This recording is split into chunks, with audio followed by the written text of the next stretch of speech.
میرے بھائیو دوستو بزرگوں، یہ رات آنے والی ہے، یہ قریب ہی ہے۔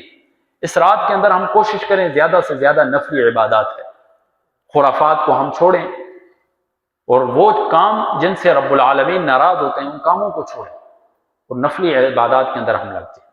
ایک چیز، بعض لوگ اسی رات کے اندر صلاۃ التسبیح پڑھتے ہیں۔ صلاۃ التسبیح بھی پڑھنی چاہیے، اس کی بڑی فضیلت ہے۔ روایات کے اندر آتا ہے رسول اللہ صلی اللہ علیہ وسلم نے حضرت ابن عباس رضی اللہ تعالی عنہ کو بطور تحفہ کے یہ دی تھی صلاۃ التسبیح، اور اس سے انسان کے چھوٹے بڑے گناہ معاف ہو جاتے ہیں میرے بھائی، اتنی بڑی فضیلت والی چیز۔ تو اس رات کے اندر لوگ کیا کرتے ہیں، صلاۃ التسبیح کو جماعت کے ساتھ ادا کرتے ہیں۔ جماعت کے ساتھ ادا نہیں کرنا چاہیے صلاۃ التسبیح، یہ ایک نفل عبادت ہے۔ نفل عبادت شریعت کے اندر جو ہیں وہ انفرادی طور پر ہوتی ہے، اجتماعی طور پر نہیں۔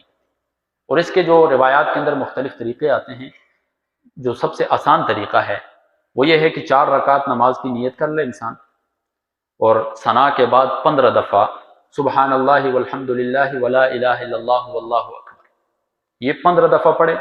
پھر تعوذ، تسمیہ، سورہ فاتحہ، اس کے بعد کوئی سورت، اس کے بعد پھر 10 مرتبہ پڑھ لے۔ پھر رکوع کے اندر رکوع میں 10 مرتبہ پڑھ لے، اسی طرح رکوع سے اٹھتے ہوئے 10 مرتبہ پڑھ لے، سجدے میں 10 مرتبہ پڑھ لے، سجدے سے اٹھتے ہوئے 10 مرتبہ پڑھ لے، پھر دوسرے سجدے میں 10 مرتبہ، یہ تقریباً ایک رکعت کے اندر 75 مرتبہ پوری ہو جاتی ہے۔ اسی طرح یہی ترتیب 4 رکعتوں کے اندر کریں۔ تو یہ اس کی شریعت کے اندر ترغیب ہے، لیکن اکثر لوگ جو ہیں پتہ نہیں ہوتا ہے ان کو، وہ اس کی جماعت کا اہتمام کرتے ہیں، تو جماعت کا اہتمام نہیں کرنا چاہیے۔ باقی میرے بھائیو دوستو بزرگوں، بڑی بابرکت رات ہے۔